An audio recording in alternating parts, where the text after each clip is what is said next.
Alright, hello and welcome everyone to well, I wouldn't necessarily call this a track guide, but I'll say it's a track guide video. I've got the Mustang here at Road America. This is more of a track guide for the Silver Bullet GT3 League that I run on Friday nights. I'm locked to the fixed setup, so I can't really make any of the changes that um, or setup that I have been running for this, or change to the setup that I have been running rather for the majority of the week. So I don't know that I'm going to be able to go out here and run the exact lap time that I've been running, uh, the this past week in the IMSA Endurance Series. So it's going to be a little bit different. It may take me a few laps to get it dialed in. But let's get out here and do a test session.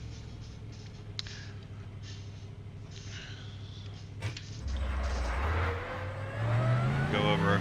This will be like a little bit of an extended track guide, going over a few things. Kind of hard to do anything with this corner because we're already by the braking zone by the time we get into it. Right here, the braking zone is going to be about right here, where if you see on the track where this this grass kind of is messed up, and I don't know if it's actual pavement or gravel or something, but that's where you want to start braking. You want to keep it kind of wide, and we'll be in third gear. We'll have to downshift from fourth to third. Try to clip the inside rumble strip, and then we'll accelerate nice and straight off of this corner. Some cars will give you a little bit of snap oversteer there. Mustang will do it too. If you're getting that snap oversteer, try to lift and brake a little earlier, get the car settled down. Now down here, somewhere between the 2 and the 3, we're going to get on the brakes pretty hard. As you can see, this is not an off track out here, so you can get on the middle. I like to get on the middle of the rumble strip. If I get too far, I can't really spot the corner entry, so I try to run in the middle, down to second gear here. Try to apex this corner nicely, have a nice straight exit up the hill. Now, right before we crest the hill, we're going to lift. The car gets really light right here, and we're going to let it roll for a long time. We're going to accelerate second, third. This is nearly flat out at speed. And then right here, I guess it's really about the 2. I don't like to distract my eyes from the road that much, but there's actual lines painted on the racetrack. If it was a night race, it might be a little different, but I can see the lines on the racetrack. So here's the 4 line, there's the 3 line. At the 2 line, that's about where I brake. Right when it disappears under the nose, that's where I brake in this Mustang. So I'll go down usually to second gear, try to turn it in. If I can hook this, there's a little bit of banking here, it's hard to see, but I try to hook the banking best I can. I'm off the track. Oh, I've crashed the car, so I have to return a bit. But there's a little bit of banking here. If you can kind of clip it, it'll help you turn the car. Now here, there's a couple different ways you can approach it. You can run it shallow and kind of diamond this corner, or you can swing it out wide and turn in. I'm still a little bit undecided on which one I think is the better one. Right here, I really like to play with the throttle. I don't use a lot of brake in this corner, and then once I get it pointed, I accelerate. This corner is flat out, or nearly flat out, just about every car. So, really try to get a good run down the straightaway. We're looking for the 3 board on the wall, and right there. Down to third gear. Some cars might want to go to second. I like to go to third and just use the brake to help finish that corner out. This is almost flat out here, fourth gear. Keep it in fourth, downshift to third. This is a really funky corner, and I am admittedly very poor. If I'm bad at any corner on this track, this is the one that I'm bad at. On a consistent basis, and I cannot back up in this car at all. So, what I like to do, and I don't know if this is really right because I've seen other people run this completely differently, but I like to,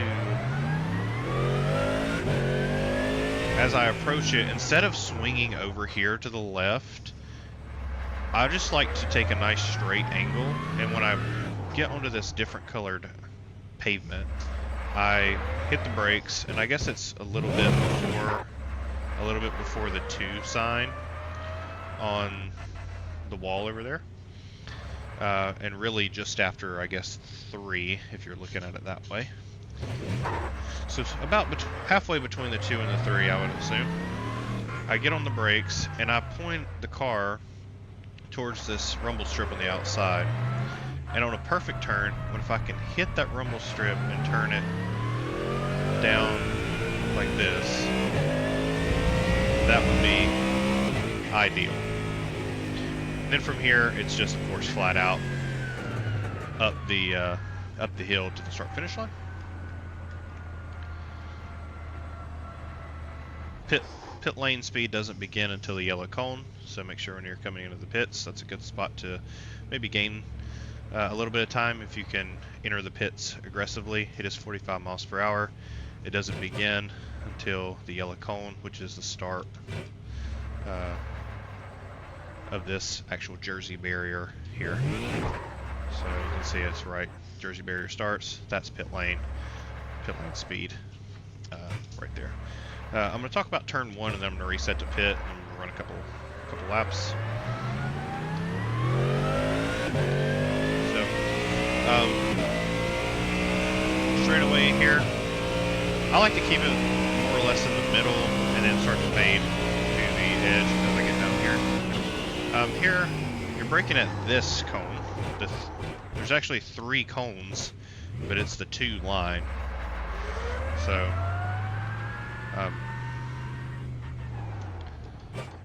kind of funny, but so there's 3 cones here. That's where you're going to brake. You're going to go from 5th or 6th gear down to probably 3rd for most people. I tend to take this in 4th, but I recognize that I'm myself right on the cusp of going to 3rd, and most people will probably have to go to 3rd. Can use quite a bit of the exit here. Rumble strips are good. Paved areas over the rumble strips are good. Grass is not. And then we're right back to where we started. The slow portion of the track guide down here, the downhill corner. Right, we'll go back to pits. I'm going to go out and run kind of a at speed set of laps. I'll probably do a set of 5. That's typically what I do when I practice. I run in sets of 5 to get my lap times to where I want them to be, where they're competitive. And then in between those sets, I usually go analyze my data on Garage 61, where I look at some other track guides, what have you.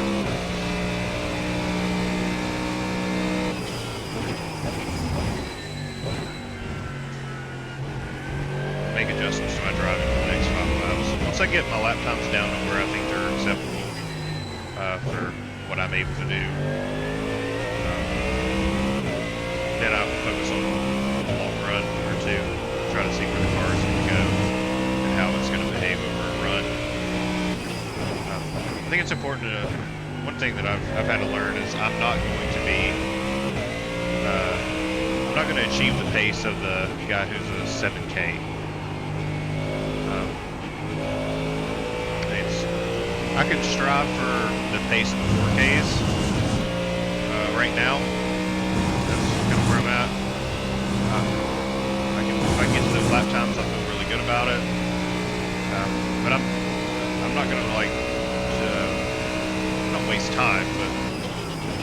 try to get to a lap time that's not really achievable for me. Worry about it. Just do I know about where I'm at, what I'm capable of, and then I try to do those laps as consistent as possible and do the right things to achieve those lap times. And if I can make small gains, then that's great. But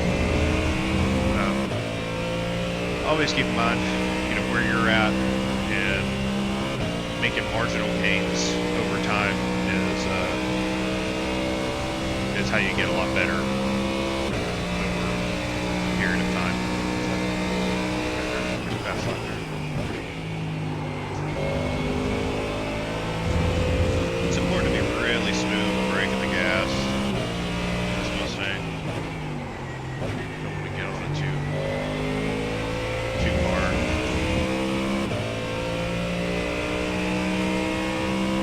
If you get on the brakes too hard in this Mustang and then come off the brake really fast, it tends to kind of whip around on you or unload all the downforce off the car.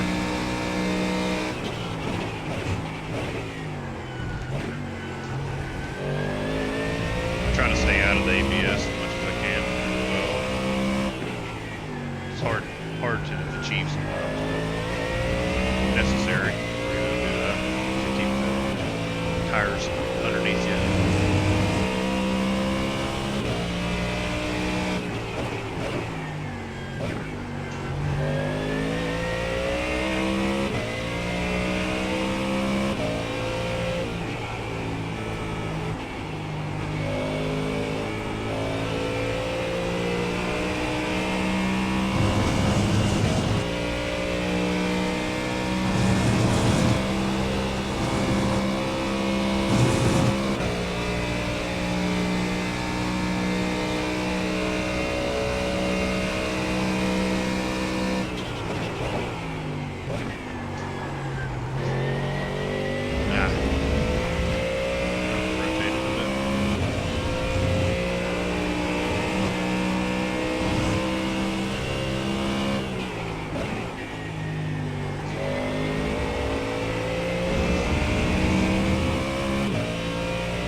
That was your fastest lap of the session.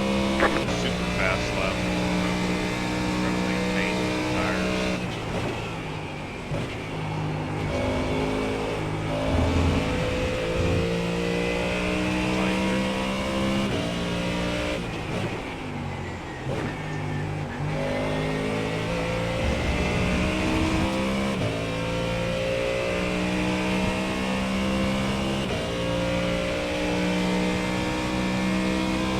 down on my time a little bit. I'm not panicking because I made a big mistake down here.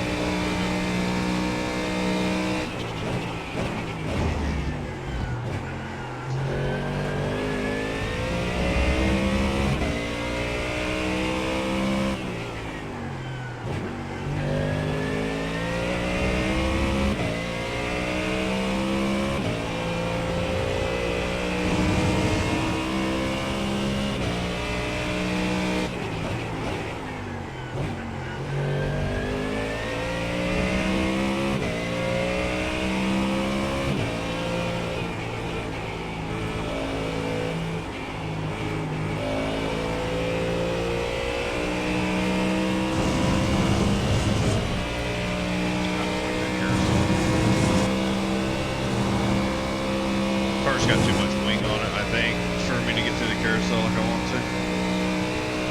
I think that's the issue.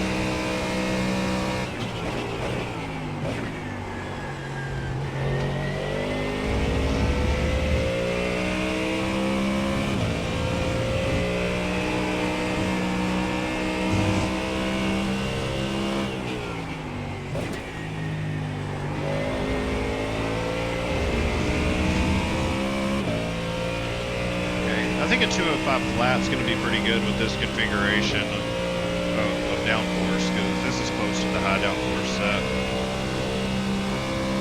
You can maybe get a little more out of it than what I'm doing right now.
Down before I get down here.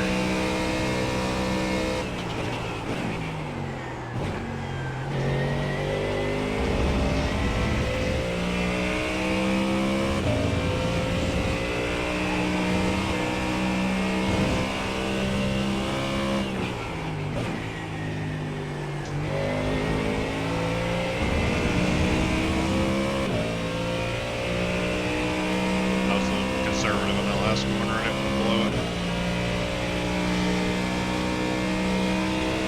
That was your fastest lap of the session. Get one more lap here. Break 3, down to 4th gear.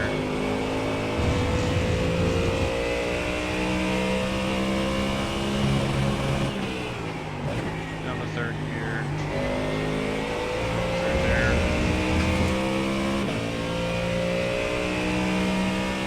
And then once you get your lap times to where you think they're pretty good, like, just try to work on being consistent. Consistency is really key in GT3 racing.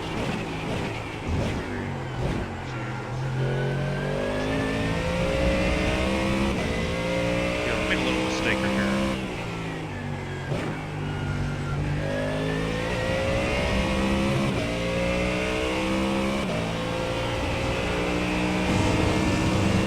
Okay, a little better through there that time.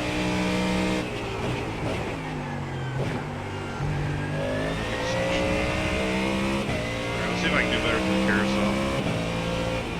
It's been killing me this room.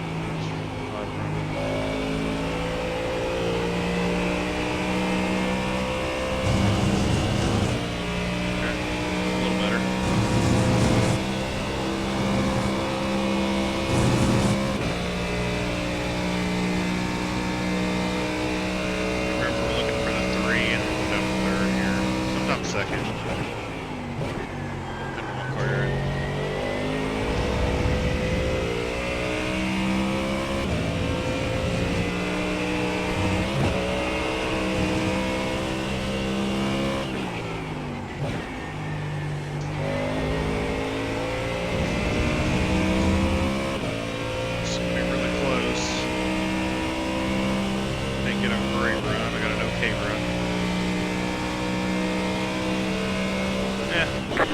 fastest lap of the session. 2:05.1.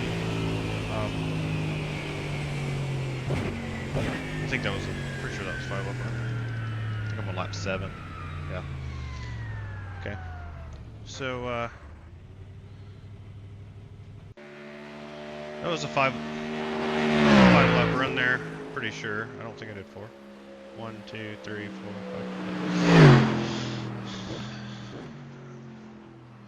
So, went from a 2:05.4 on the first lap. The tires were getting to temp, and then once I got the tires to temp, 2:05.2, 2:05.4 with a little bit of a mistake. Then back-to-back 2:05.1s. More than likely, I would say that that car was starting to trend a little to the loose side. So my lap times are probably going to fall off a bit, probably down to the 2:05.4 range, and then slowly kind of drift from that 2:04 to 2:05.4 to the 2:05.2 range for the rest of the run as the fuel burned off. The setup I ran here for the endurance race, it got to about halfway on fuel, and then it got really, really loose for a lap or two, and then it kind of balanced back out. I'm not sure if this fixed setup will do the same thing. I kind of doubt it because it's already starting with less than a half a tank in the car. So um, it'll be interesting to see if we have to pit twice or not, because you get about 13 laps on this uh, fuel run, and that would be about 26 minutes. Um, so I think we'll be okay on the one stop. No tires, but if you were gonna take a tire, probably want to take either the left front or the left rear, depending on how loose your car was. We can check out the tire wear. It is pretty significant here. So just after 5 laps there, 93 on the left rear, 92 on the left front. If you don't run 2:05.1s, or if you're really good, you may not have this bad of tire wear. So you'll probably be closer to the 93 or 94 range on tire wear, I would assume, for most people. Whether you're better than me or you'll probably have better tire wear if you're faster than me, and if you're slower than me, then you'll probably have better tire wear too. I've noticed that over time as I've gotten a little quicker, my tire wear has actually gotten better, not worse.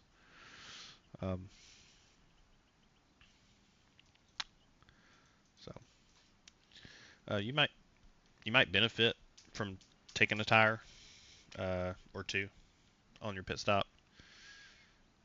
I don't know that it would be worth the time. It might be, depending on where you're running at in the order and your lap times. What they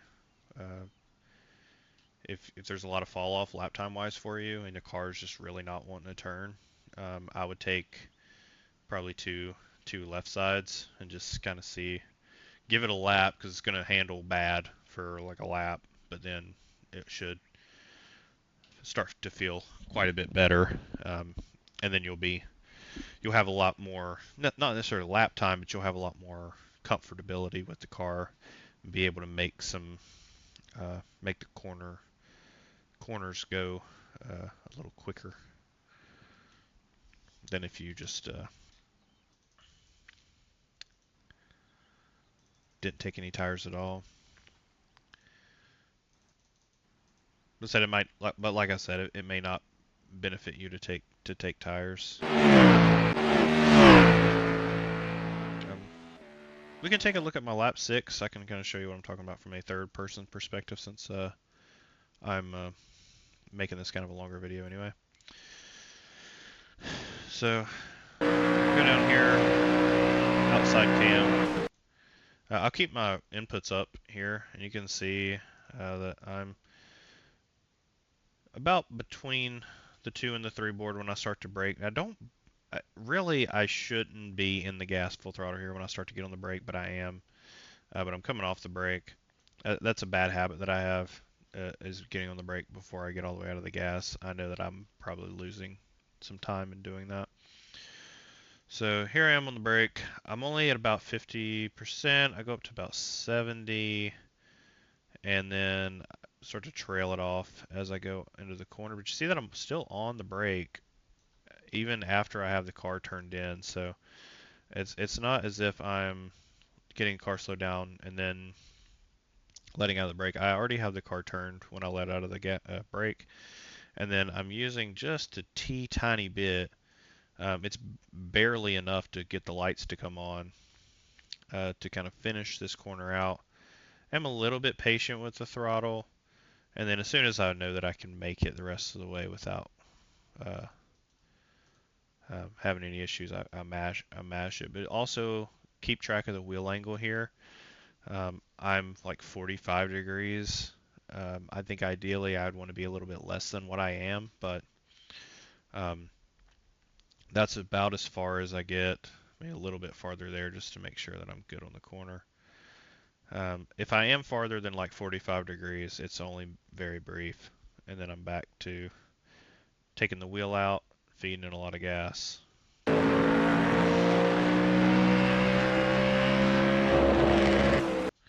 All right, so right where the grass starts to break up, and in between the 1 and the 2, I'm on the brakes. I'm actually on the brakes pretty hard. You have to remember that you are going downhill here. So the way that I like to teach when I do driver coaching type stuff is to think of things or as if you have a bowling ball in the center of the car, and that bowling ball is going to roll around in the car.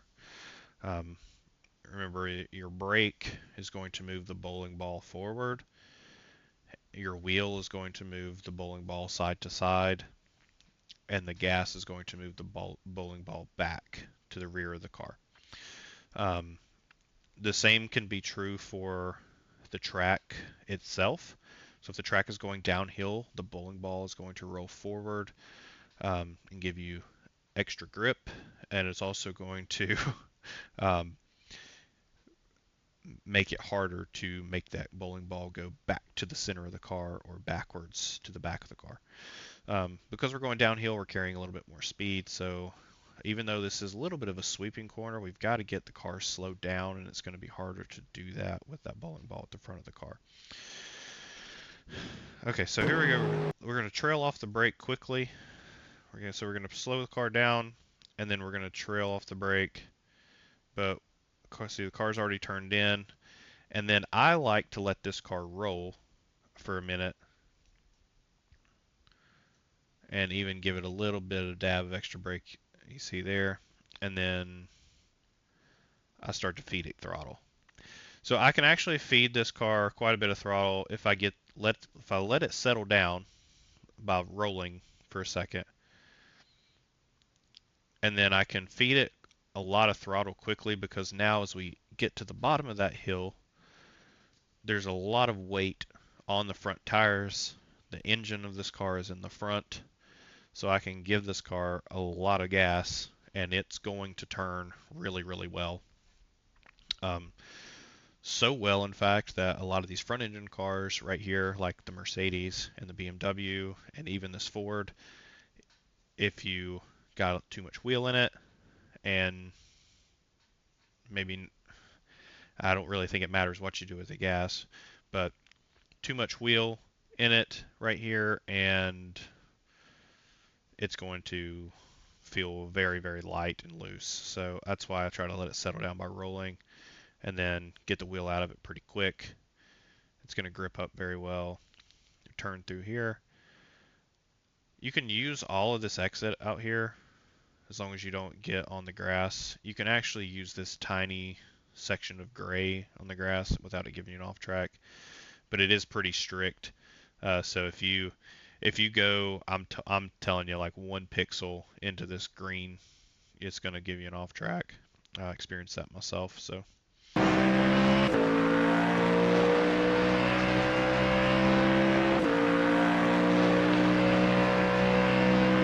down this long straightaway. You can keep it right in the center for a little bit of extra speed. It's not as significant as a track of an advantage that you would see at like a Le or something. So again, between the 2 and the 3, pretty hard on the brakes again, 80% roughly.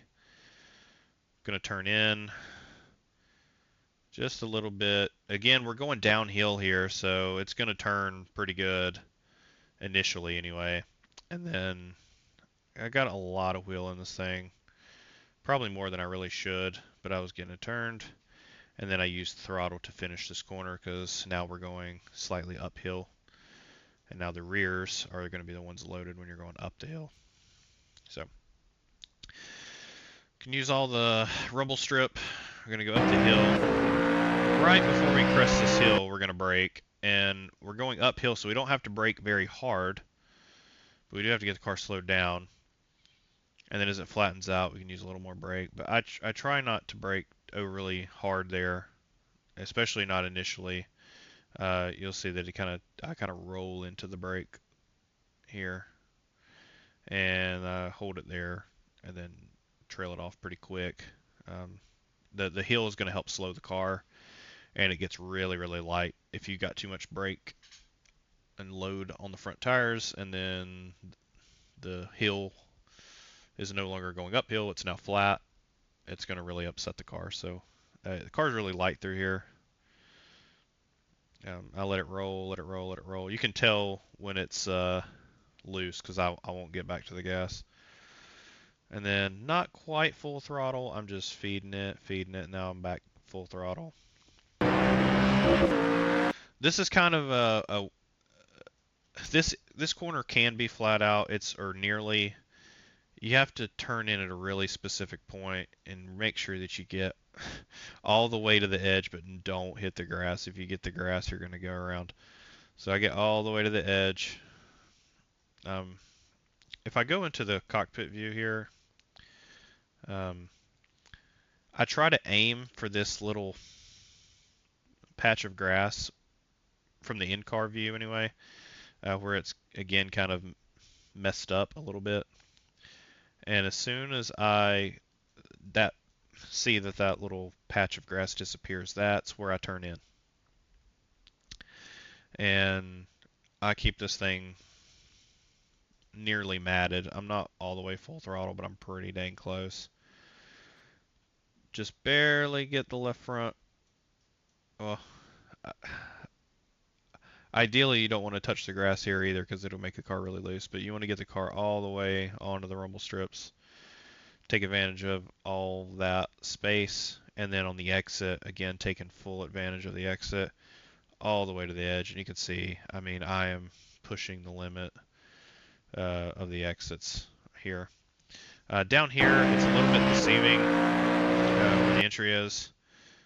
Again, I'm going right before the 2 board, and I am deathly afraid of this corner and the grass here. I lost so many races hitting this grass on this entry of this corner, trying to get this corner just perfect. And now I stay away from it because I don't like to hit the grass. And for some reason, I don't, whether it's the track or just my own bad driving, I tend to drift to the right here. And I'll start out like way away. And by the time I get down here, I'm like right on the edge. So you'll see that happen here. And you can see that I'm even turning to the left just the tiniest bit. But see, I'm on the brakes pretty hard. Again, going downhill. I'm probably in the brakes harder than I should be. And turning in. But you see, I'm like now, I went from like a full tire width off of this to I'm going to be right up against the rumble strip when I get there. I have no idea why I do that. I drift to the right, and it's only that corner that I do that, so I have no idea. Anyways, what I'm trying to aim for is this little divot, if you will. I'm probably not going to get there. Well, I got pretty close. That helps the car get around this corner, and then I'm just going to feed it throttle. And as I straighten the wheel, I actually get a little oversteer there, micro correction or 2. And then I'm gonna carry the throttle into this carousel for a long way. I'll let out of it, still no brake, and then throttle up. So just got through that carousel, all throttle, no brake, just determining where I lift. Here, I think the way that I started out getting through this corner, I was turning in at the 1. See the 1, and I turn in, and I try to hit the apex of this corner. That's how I started out. Now, I don't even really look at the boards. I just kind of have a feel for it, so I just go through there. So that's a little bit, as I've gotten a little more used to this track, it's harder to teach people how to get through here. But I started out going at the 1, and then after I did it a number of times, I just kind of got a feel for it. So it's full throttle.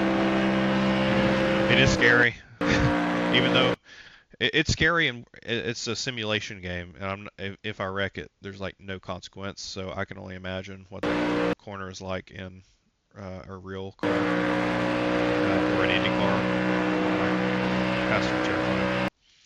So here, looking for the 3 board.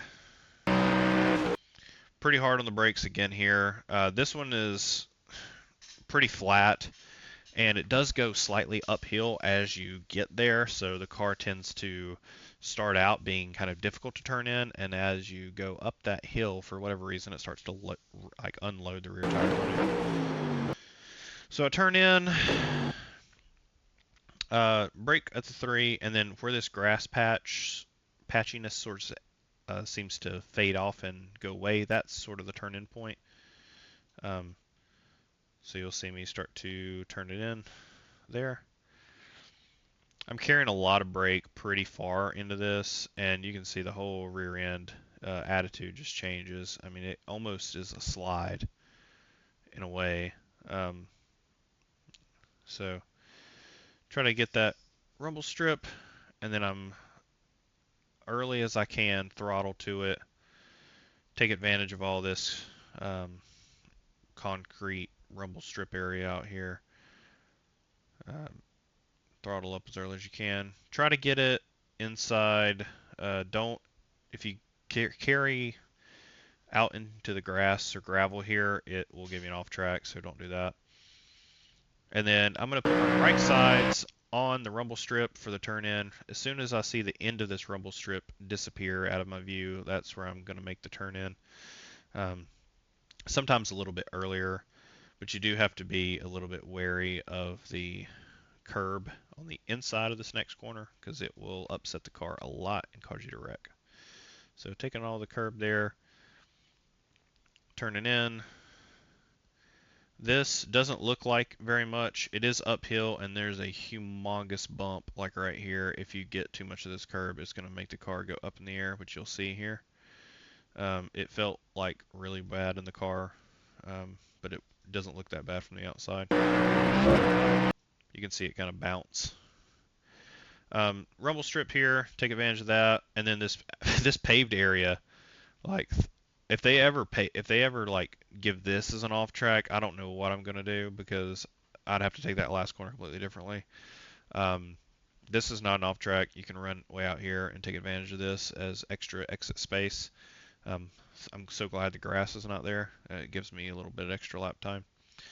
And then as soon as the pavement changes color, I'm on the brakes, so really at the 3, I guess, there. And then not very hard on the brake here, actually. Like initially, yes, to get it wound up, and then pretty quickly I'm coming off of that pressure. Not entirely, but just kind of backing it down to like a 40 or 30%, getting the car to rotate the way that I want it to. Let it roll for just a second while I get the car through the corner, and then once I have it rotated pretty sufficiently, I use the throttle to finish it, using all the exit that we can, and then up the hill we go. I try to keep it in the middle of this. I don't know for a fact if this actually is a thing in iRacing. But I've heard people say that if you get too close to the wall, that it kind of generates a side force, like it'll slow you down kind of effect. So I try to stay away from it for that reason. And also, if you look at this white line, it's very bumpy right up against the wall. So I try to get back to the center if at all possible. It's a little smoother. The car doesn't bounce around as much. Um, and I just feel like I can carry a little bit more speed down this really, really long straightaway.